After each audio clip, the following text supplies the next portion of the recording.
Members होते हैं या नीचे चले जाते हैं। अगर हमारे पास वापस में इधर आते हैं, क्लास के हमने कहा क्लास के मेंबर्स होते हैं। यहाँ से चले आपको फर्ज बताते हैं, ये क्लास का है, क्लास माई क्लास उसका नाम है। और हमने कहा कि क्लास के मेंबर्स के अंदर मेंबर्स वेरिएबल्स होंगे। मेंबर्स वेरिएबल्स को हम क्या कहते हैं? एट्रीब्यूट्स भी कहते हैं, फीचर्स भी कहते हैं, प्रॉपर्टीज भी कहते हैं। और क्या होते हैं हमारे पास?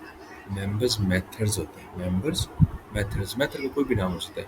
मसलन आप लोगों ने क्या था स्टूडेंट के केस के अंदर, तो आपने कहा था कि स्टडी का था, डिस्प्ले इन्फो का था, तो ये मेथड्स है। कोई भी क्लास होती है उसमें मेंबर्स होते हैं, मेंबर्स वेरिएबल्स और मेंबर मेथड्स। ठीक है, तो इस पर बात करते हैं। मेथड्स आपको क्लैरिटी होगी कि मेंबर्स के मेथड होते हैं। अब हम जो कंस्ट्रक्टर पढ़ने जा रहे हैं ना, बेसिकली ये स्पेशल टाइप ऑफ मेथड्स ही हैं मेथड्स ही, लेकिन स्पेशल टाइप क्या है वो आप देखते हैं। A type of member function that is automatically executed when an object of that class is created is known as constructor। Mean कि ये जो है ना मेथड, दूसरे वाले जो मेथड होते हैं वो तो हम कॉल करें ना, ऑब्जेक्ट डॉट, हमने कहा डिस्प्ले इन्फो, ऑब्जेक्ट का नाम डॉट, उसका नाम लिखा था हमने स्टडी, तो हमने बाकायदा उसका कॉल किया था। लेकिन उसने कहा कि यार ये जो मेथड है ना, ये क्या ऑटोमेटिकली एग्जीक्यूट हो जाता है? कैसे उसको देखते हैं। The constructor has no return type. Constructor की कोई रिटर्न टाइप नहीं होती, मेथड की होती है पब्लिक वाइड, हम यहाँ लिखा वाइड इंट स्ट्रिंग, कोई भी इसकी कोई रिटर्न टाइप नहीं होती। इसको मजीद हम डिटेल में देते हैं।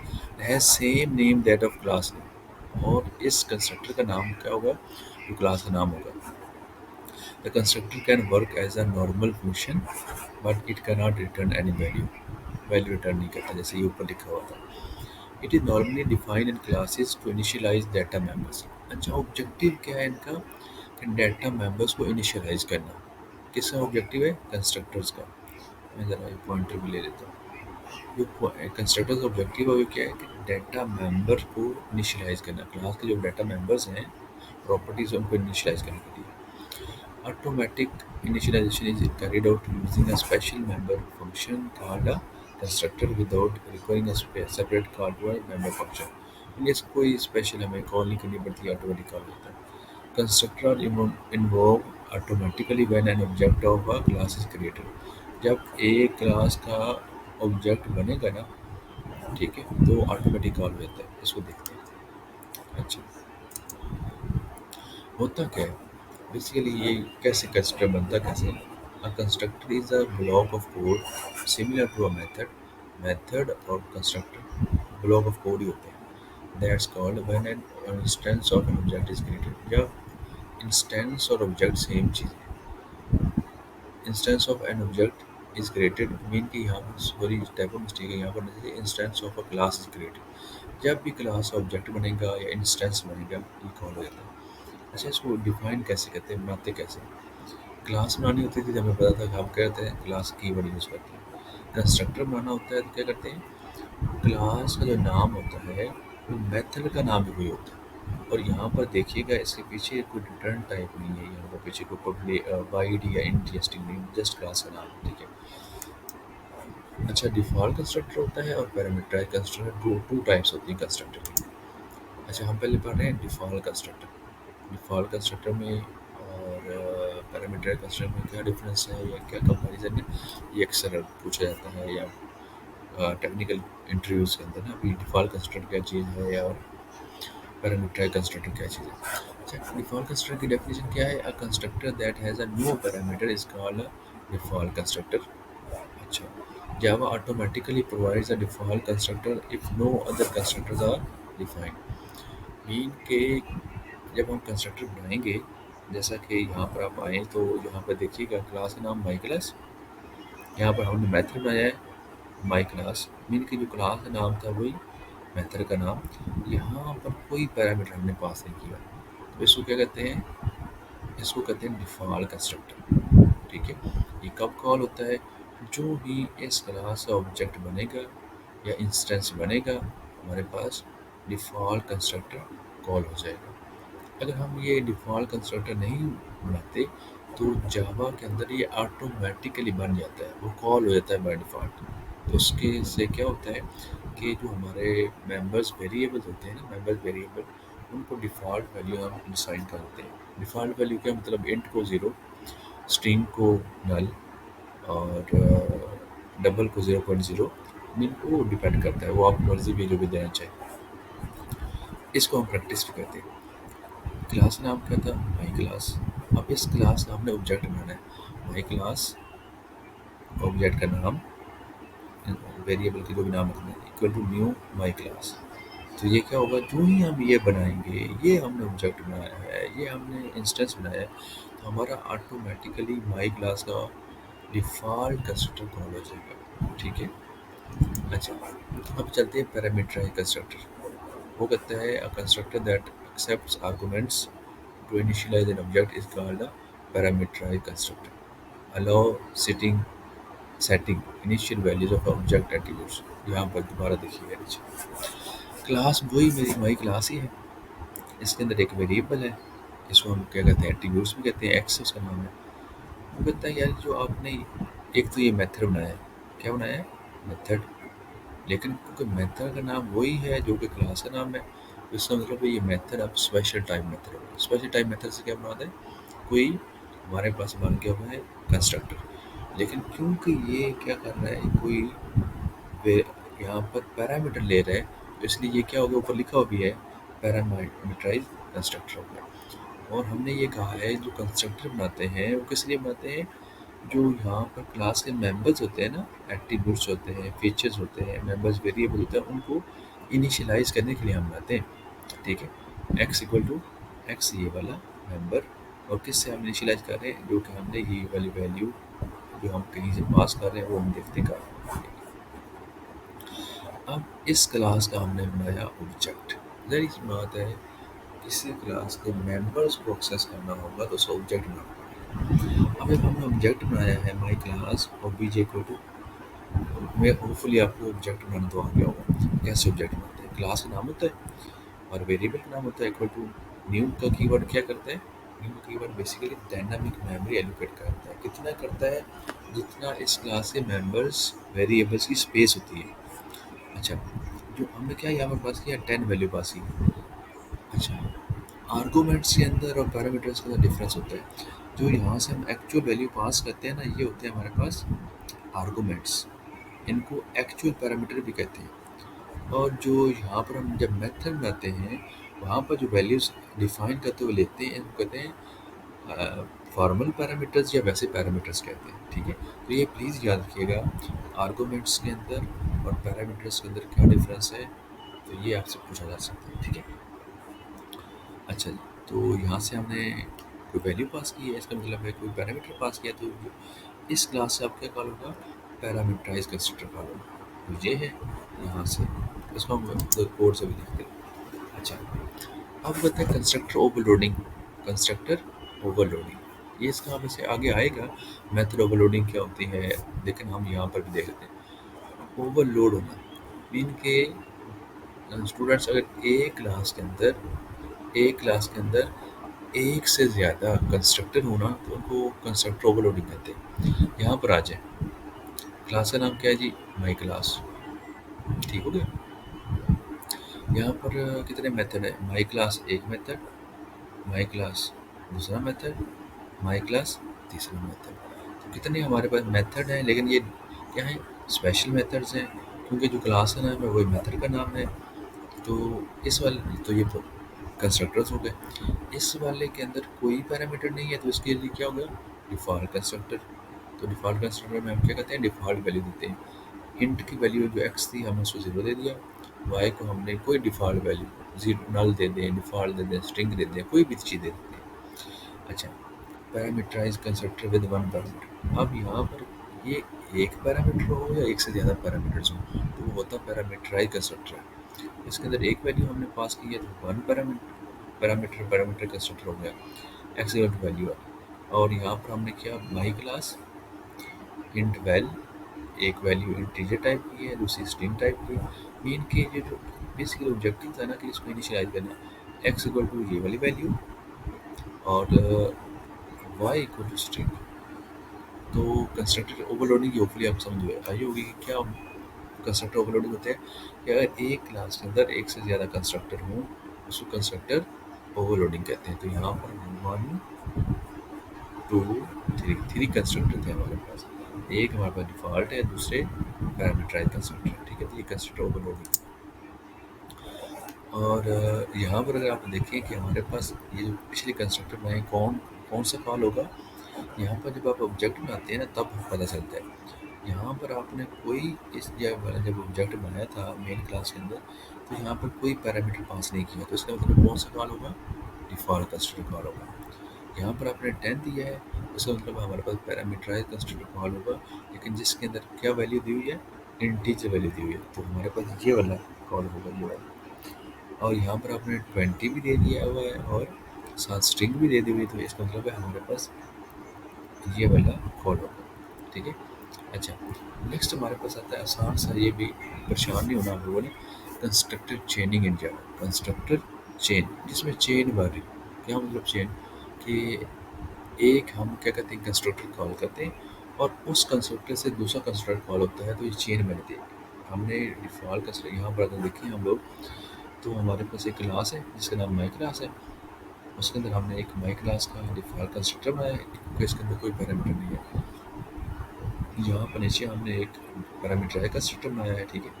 और यहाँ पर हमने जब ऑब्जेक्ट बनाया ना, माई क्लास, जो भी क्लास का नाम था, object equal to new my class, तो हमारे हमने क्या किया? डिफ़ॉल्ट कंस्ट्रक्टर कॉल हुआ। यहाँ से क्या हो गया? हम यहाँ पर चले गए डिफ़ॉल्ट कंस्ट्रक्टर। जब हमने लिखा ना दिस इनटू 5, इसका मतलब ये हुआ कि इस वाले कंस्ट्रक्टर से हम लोग ये वाला कंस्ट्रक्टर कॉल है। दिस मीन कि हम क्या कर रहे हैं? इस वाली क्लास का, दिस का मतलब ये होता है कि उस वाली क्लास को हम रेफर कर रहे हैं। हमारे पास कौन सी है जी? फिलहाल कॉल जो ऑब्जेक्ट बना हुआ है इस क्लास से बना हुआ है। दिस 5 का मतलब ये है कि आप क्या कर रहे हो कि ये तो डिफ़ॉल्ट कंस्ट्रक्टर था, इससे ये माई क्लास पैरामीटराइज़्ड कंस्ट्रक्टर कॉल कर रहे हो। 5 ये यहाँ पर आ जाएगा। दिस का मतलब ये कि हमारे पास ये पैरामीटराइज़्ड कंस्ट्रक्टर ये वाला कॉल हो जाएगा। और एक्सेप्ट वैल्यू हुआ क्या? हुआ ये, आपने डिफ़ॉल्ट कंस्ट्रक्टर बनाया यहाँ पर के, अब इस वाले को तो कॉल कर दिया और यहाँ फिर हम यहाँ पर आए, यहाँ पर एक्सेप्ट वैल्यू आया और ये पैरामीटर कंस्ट्रक्टर विद वैल्यू 4, ये 5, सॉरी, ये पहले होगा, उसके बाद ये हमारे पास डिफ़ॉल्ट कंस्ट्रक्टर कॉल होगा। इससे हम प्रैक्टिकल देखते हैं। तो हुआ क्या कंस्ट्रक्टर का? कंस्ट्रक्टर सिंपल होते हैं, कोई हमारे पास इसमें कॉम्प्लेक्स लॉजिक नहीं होती है, ठीक है? यू कंस्ट्रक्टर ओवरलोडिंग वाइजली हमें करना चाहिए, ओवरलोड करना है तो वाइजली करना चाहिए। ये तकरीबन चीज़ें थी, इसको आप दोबारा एक दफ़ा देख लीजिए। अब चलते हैं कोड की तरफ। यहाँ पर चलते हैं जी, हम ये इंटेलिजेंट आइडिया। जी आपको ये स्क्रीन शेयर हो रही है? देखिएगा प्लीज़, स्क्रीन शेयर हो रही है इंटेलिजेंट आइडिया की? Okay okay.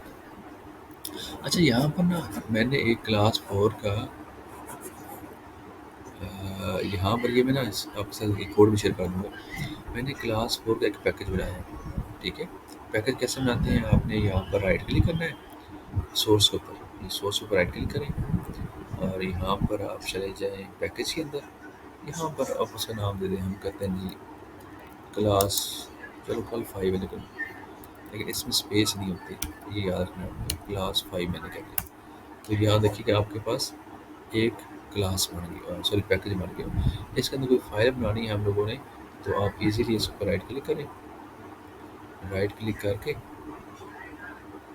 ये जो जावा क्लास है यहाँ पर जाए, ठीक है? यहाँ पर उसका नाम देते हैं, लेट्स सी हम कहते हैं एम्प्लॉय की क्लास बनाना चाह रहे हैं एग्जाम्पल के तौर पर, ठीक है? तो ये एम्प्लॉय क्लास बन गई। अब मैं आपको समझाना ये था कि हम क्लास 4 के अंदर स्टूडेंट की मैंने क्लास बनाई है। ये इतनी समझ आया आप लोगों को कि हमने स्टूडेंट की क्लास बनाई थी यार।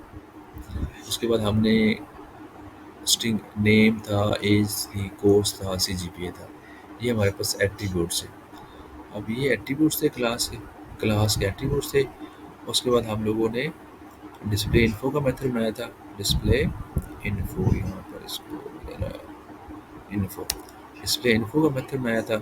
उसके अंदर हमने इसको लेट्स सी डिस्प्ले करवाया था। और एक हमारे पास स्टडी का मेथड था, जिसको हमने कहा कि नाम जो होगा वो नाम इज स्टडिंग कोर्स, जो कोर्स देंगे विद सीजीपी। अब यहाँ पर अगर आप देखें ना, मैंने थोड़ा सा कोड एक्स्ट्रा किया हुआ है। ये भी क्या था स्टूडेंट, सॉरी, ये क्या था, मेथड था, क्लास का मेथड है। ये भी क्या है, क्लास का मेथड है। अब ये जो स्टूडेंट है ना, ये भी क्या है, ये भी क्लास का मेथड है। ये भी क्या है, क्लास का मेथड ही है। लेकिन यहाँ पर देखेंगे जो क्लास का नाम स्टूडेंट था ना, तो यहाँ पर मेथड का नाम भी स्टूडेंट है। और यहाँ पर उसको रिटर्न टाइप नहीं है। अगर आप यहाँ पर देखोगे तो यहाँ पर जो मेथड दूसरे हैं ना, उनकी कोई ना कोई रिटर्न टाइप होती है। तो यहाँ पर उससे कोई रिटर्न टाइप नहीं है, लेकिन यहाँ पर उसके साथ पब्लिक लगाया हुआ है।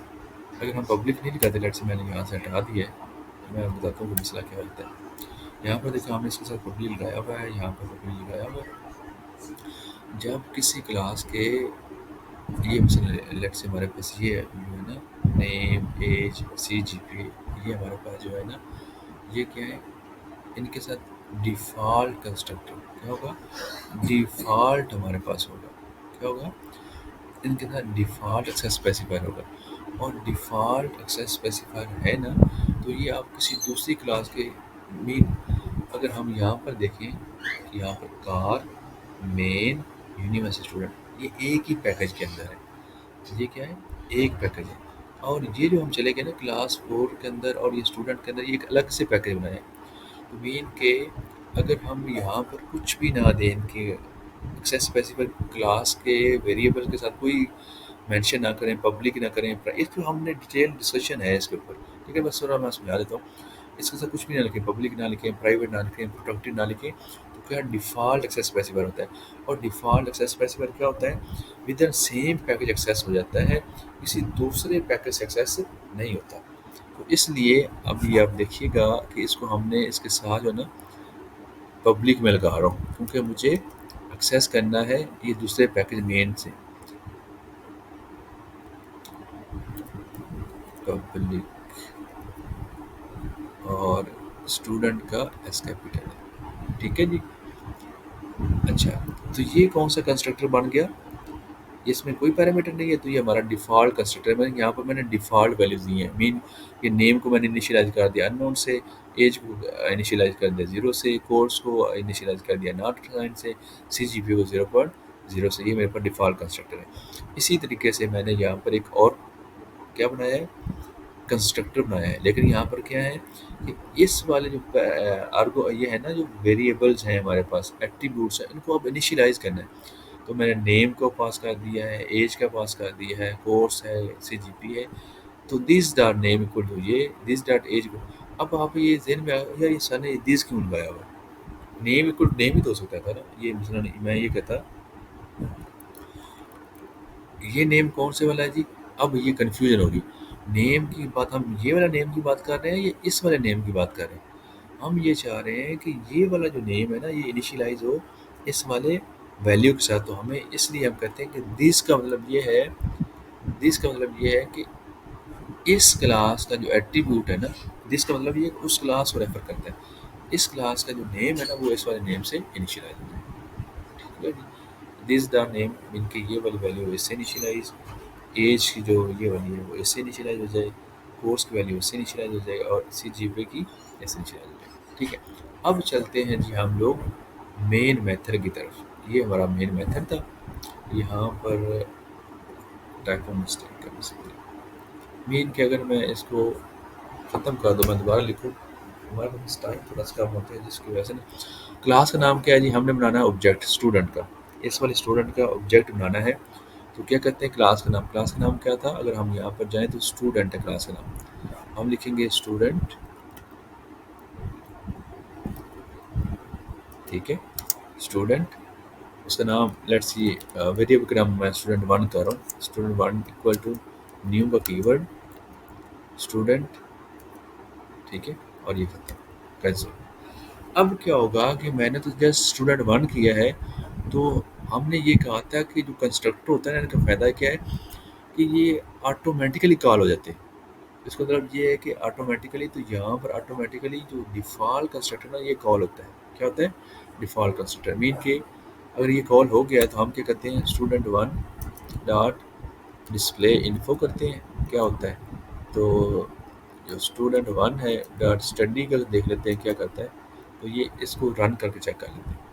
ठीक है, मैंने ये रन किया तो आप देखें कि जो ही आप लोगों ने ये ऑब्जेक्ट बनाया है स्टूडेंट क्लास का, और तो हमारे पास क्या हुआ, आप ये देखिएगा कि जो ही आपने ये ऑब्जेक्ट बनाया है ना, तो हमारे पास ये डिफ़ॉल्ट कंस्ट्रक्टर कॉल हो गया था ये वाला, जिसके अंदर क्या हुआ कि नेम अननोन आ गया, ये देखो नेम अननोन आ गया, एज हमारे पास 0 आ गई, कोर्स हमारे पास नॉट असाइंड आ गया, CGPA 0.0 आ गया। ठीक है, और उसके बाद हमने कहा ये किया था हमने कॉल डिस्प्ले इन्फो, मीन के जब ये कॉल हुआ है ना, ये कॉल हुआ है, तो हमारे पास जो ये वैल्यूज ना नेम एज कोर्स CGPA वो इससे इनिशियलाइज हो गए।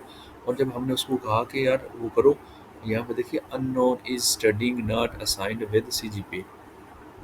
ठीक है, अब क्या करते हैं हम लोग इसी क्लास का, ये तो डिफॉल्ट का स्ट्रक्चर कॉल हुआ ना, हम कहते हैं एक और ऑब्जेक्ट बनाते हैं जिसको कहते हैं हम स्टूडेंट क्लास है, एक और हमने ऑब्जेक्ट बनाना है, object two equal to new student, और उसको यहाँ से वैल्यू पास करनी है। क्या करना है, वैल्यू पास करनी पड़ेगी। ये देखो दूसरे अगर हमने इस वाले कंस्ट्रक्टर को कॉल करना है ना, इस वाले को, तो इस तरतीब से हमें वैल्यू देनी पड़ेंगी, नेम एज कोर्स CGPA। तो यहाँ पर पहले नेम देते हैं जी, नेम डब्ल्यू कोड्स के अंदर क्यों स्ट्रिंग है, मैं यहाँ पर नाम देता हूँ लेट्स से अदील, और एज हम कहते हैं जी 23 ईयर्स है, और जो कोर्स हमने देना है हम कहते हैं जी कोर्स ऊब लर्निंग चल रही है, और CGPA हम कहते हैं जी 3.82। लेट्स सी, हमने ये अब बनाया है बेसिकली ऑब्जेक्ट ही बनाया है। क्या बनाया है, इस क्लास का स्टूडेंट क्लास का हमने ऑब्जेक्ट ही बनाया है। ठीक है, लेकिन इसके अंदर हमने क्योंकि पास कराते हुए आर्गूमेंट्स, तो ये कौन सा पैरामीटर कंस्ट्रक्टर कॉल होगा हमारे पास, अब ये पैरामीटराइज कंस्ट्रक्टर कॉल होगा। जब ये कॉल होगा तो ये वाले जो वेरिएबल्स हैं, ये वाले जो एट्रीब्यूट्स हैं, ये इनिशियलाइज हो जाएंगे किससे, इन वाली वैल्यू से जो हम उधर से पास कर रहे हैं। और जब हम डिस्प्ले इन्फो करेंगे और स्टडी करेंगे तो ये देखते हैं हम क्या होता है। स्टूडेंट टू ऑब्जेक्ट जो हमने बनाया है डॉट डिस्प्ले इन्फो, ठीक है, ये करके चल चेक कर लेते हैं। ऊपर वाले को मैं फ़िलहाल जो है ना, चलो उसको भी रहने देते हैं। जब हमने दूसरे वाला किया तो डिस्प्ले इन्फो किया, तो आप देखिएगा प्लीज़, यहाँ पर देखिएगा कि नेम अदील आ गया, एज 23 आ गई, कोर्स ऑफ लर्निंग आ गया, CGPA 3.82 आ गया, और हम साथ कहते हैं मीन के ये जो हमने कंस्ट्रक्टर बनाए थे ना, ये वाले कंस्ट्रक्टर, इसको ये ऑटोमेटिकली कॉल हो गए। और दूसरे वाले जो मेथड्स हैं, ये डिस्प्ले इन्फो का है या स्टडी का है, वो हमें एक्सप्लिसिटली मेंशन करना पड़ रहा है। मिसल स्टूडेंट टू डॉट स्टडी, ठीक है। अब ये भी मेथड है, आप इसको अगर हमने देखना हो कहाँ पर है, कंट्रोल, और यहाँ पर जाओगे कंट्रोल प्रेस करके यहाँ पर होवर करोगे माउस को, तो वहाँ पर क्लिक करोगे तो वो उसको ले जाएगा कहाँ पर वो इम्प्लीमेंट हुआ हुआ, ठीक है। और यहाँ पर जब रन करोगे आप लोग, तो यहाँ पर देखें Adeel is studying group learning with CGPA 3.82। अच्छा, हम एक छोटी सी एग्जाम्पल आ गई थी, हमने ना कंस्ट्रक्टर चेनिंग की बात करनी थी। तो यहाँ पर देखिएगा हम एक क्या करते हैं, एक कंस्ट्रक्टर थे, दूसरे कंस्ट्रक्टर को कॉल करने को कंस्ट्रक्टर चेनिंग कहते हैं। मैंने कहा कि यहाँ पर जो है ना, मैंने ये किया है दिस यूज़ किया है दिस, और जस्ट हमने कॉल किया है, कुछ भी नहीं किया, डिस्प्ले इन्फो। अच्छा, हम क्या किया, ये जो नीचे वाला है ना, इसको हम कर ही नहीं रहे फिलहाल, सॉरी, एट, ये मैं ना मल्टी वो कर रहा हूँ कमेंट्स। अब क्या किया हम लोगों ने, जस्ट यहाँ पर देखिएगा हमने डिफ़ॉल्ट कंस्ट्रक्टर कॉल किया। क्या किया है, डिफ़ॉल्ट कंस्ट्रक्टर कॉल किया। अब क्या होता है वो देखते हैं।